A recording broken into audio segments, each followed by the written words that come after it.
So I start this live stream by saying good morning,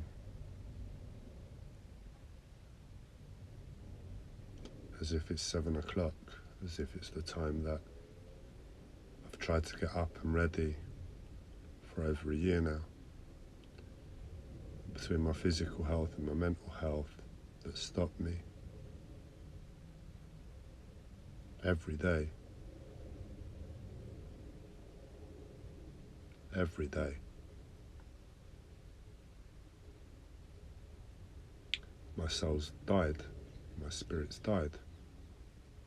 There's quite a few other things that have played contributing factors to that scenario, but that's the main one.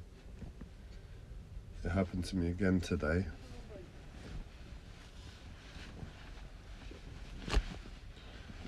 And it was too much. It's the hardest thing to accept. When you feel a force external to you that you cannot deny by your own willpower to life, that you know that's absolute, that you apply non-stop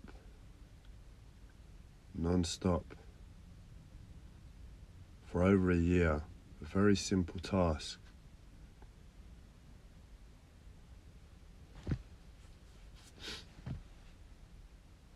You question the world, you question life. And unfortunately, where I'm depressed as a result of that, and the result of everything else, and struggling, that was the tipping point today. It was too much. I couldn't get up. I would have got up and got on with stuff today, but it happened again to let me know you're not in control. Your life is depressing. Don't get up.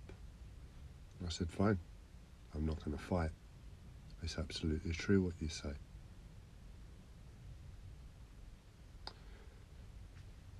And the reality is I'm being pumped full of oxygen. Ironically, it happens every time I speak to my friend from Brighton. He's a practitioner in Egyptian tantric spirituality. And basically that's the Ankh. It's the symbol with a circle on top of a cross. And my limited understanding of it is that it's this. Creates a pressure chamber to live with him, and your breathing gets affected, and it's happened again. I don't know if it's a coincidence. Unfortunately, he's too distant a friend for me to really hold any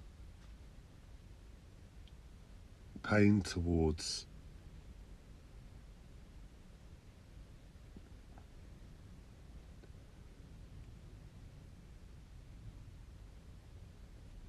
Without knowing for certain. If it was a family member, I guess I could feel a lot more, because I know my family members. I've lived with them for years, and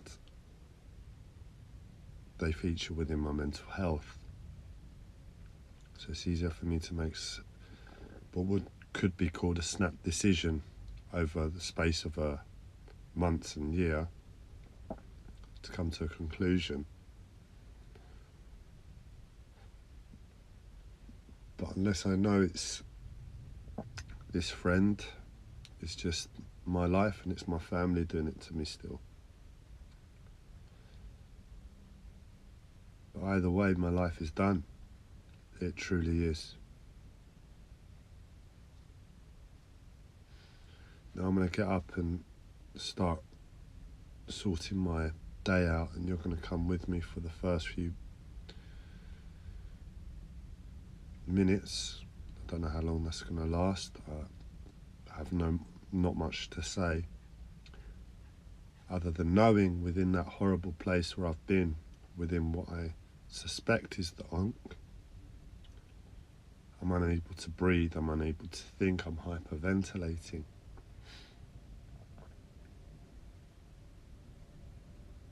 It's like, I don't know what's going on, but it feels like I've got a finger stuck in my nose. Like, it's what they used to do in the Nazis, isn't it? They used to put their finger like that and hold their other arm up like that.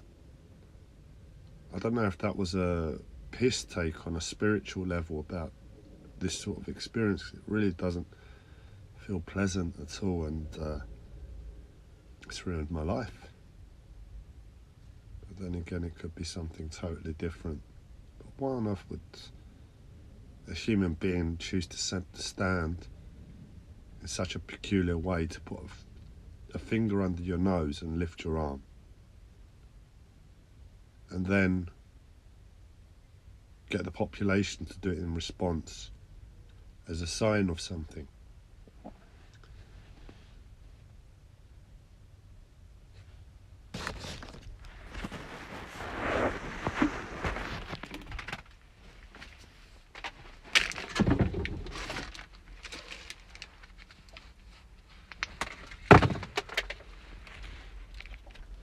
It's ironic. I've been waiting for the sun for weeks, and the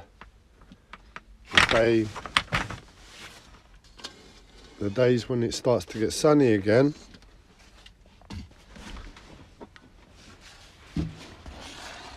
this controlling force over my life decides, right, time for you to go into depression mode. And unfortunately that means life on shutdown, and life I don't do anything. I have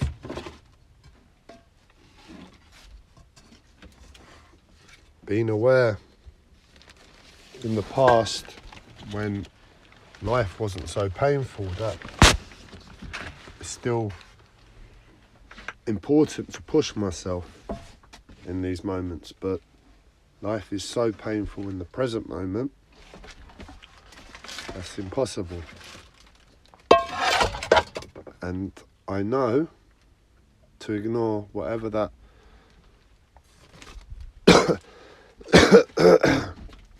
whatever that bit of life advice was from my mental health. In other words, when you get knocked down, get up if you've got the chance. And I heard the guidance, and this isn't a chance. There is no chance.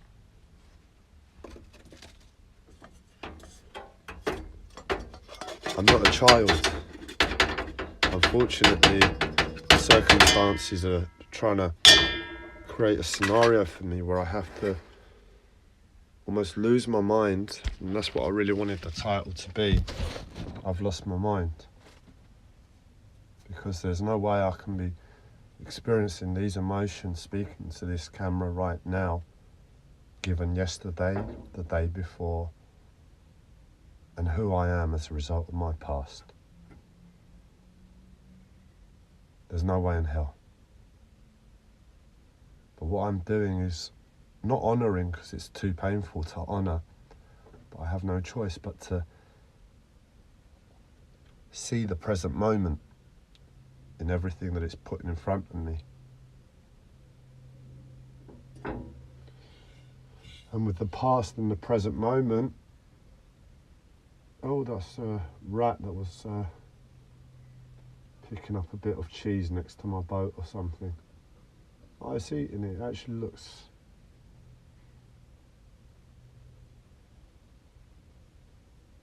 adorable. A rat looks adorable, you know? We look at rats and we look at those filth and disease, and what we're seeing is us, isn't it?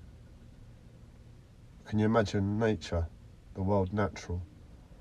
If you see a rat in nature, it's going to be running through grass. It's going to be where? Where's a rat going to be that you're going to label it with disease and dirt the first instant that you see it? when it comes near human beings and they live in sickness. But it really looked adorable. I wonder if people look at me like that.